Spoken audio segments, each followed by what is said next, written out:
দীর্ঘ অপেক্ষার অবসান অবশেষে কিলিয়ান এমবাপ্পেকে রিয়ালের জার্সিতে পরিচয় করিয়ে দিল রিয়াল মাদ্রিদ। সান্তিয়াগো বার্নাব্যুর টানেল থেকে হাত নাড়তে নাড়তে হাজারো রিয়াল সমর্থকদের সামনে সাদা জার্সি গায়ে আসলেন এমবাপ্পে। নিজের স্বপ্নকে এতদিন বিছানায় সাজিয়ে রাখা এমবাপ্পে সত্যি করে নিয়ে আসলেন সবার সামনে। এদিন শুধু এমবাপ্পের বন্দনাই চলবে, তাকে ঘিরেই যে সব আয়োজন। এমবাপ্পেকে যেমন খুশি দেখা গেছে তেমনি খুশি চোখে মুখে ধরা দিয়েছে মাদ্রিদের ভক্তদেরও। স্টেজে দাঁড়িয়ে যখন আলা মাদ্রিদ বলে উঠলেন ফরাসি বিশ্বজয়ী তারকা, তখন যেন গ্যালারি উল্লাসে ফেটে পড়লেন। তখন কিচ্ছুটা শোনারও যেন অবকাশ ছিল না। স্বপ্ন যে এমবাপ্পের একার পূরণ হলো এমনটা নয়। ওয়ালটন ফ্যানের অ্যারোডাইনামিক ব্লেড ঘরের কোনায় কোনায় ঠান্ডা বাতাস ছড়িয়ে হাওয়া বদলে নেয়। দুপক্ষেরই চাওয়া ছিল এটা।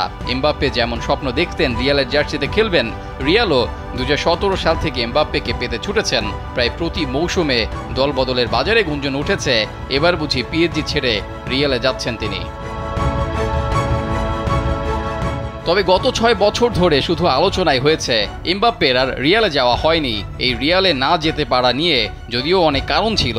খোদ ফ্রান্সের প্রেসিডেন্ট দেশের ক্লাবের হয়ে থেকে যাওয়ার অনুরোধ পর্যন্ত করেছেন, যেগুলো চাইলেই না মেনে থাকা যায় না। তাছাড়া এমবাপ্পের সাবেক ক্লাব পিএসজি যে সুযোগ সুবিধা দিয়েছিল তা ছাড়াটাও যে কোনো ফুটবলারের জন্যই কষ্টকর।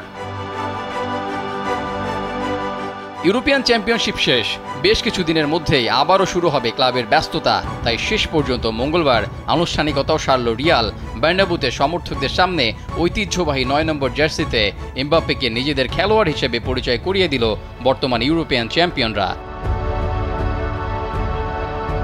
স্প্যানিশ সংবাদ মাধ্যম আগেই জানিয়েছিল এমবাপ্পেকে পরিচয় করিয়ে দেওয়ার অনুষ্ঠানে রিয়ালের মাঠে যে কটা সিট আছে তা একদমই ভরে যাবে। 80,000 আসনে সান্তিয়াগো বার্নাব্যু স্টেডিয়ামে সিট তো ছিলই না, স্টেডিয়ামের বক্সগুলো গিয়েছিল ভরে, যা জানিয়েছে স্প্যানিশ সংবাদ মাধ্যম এস। দর্শকরা তো ছিলই, সাথে মাঠে অনুষ্ঠান কভার করতে অন্তত 100 সংবাদকর্মী উপস্থিত ছিলেন।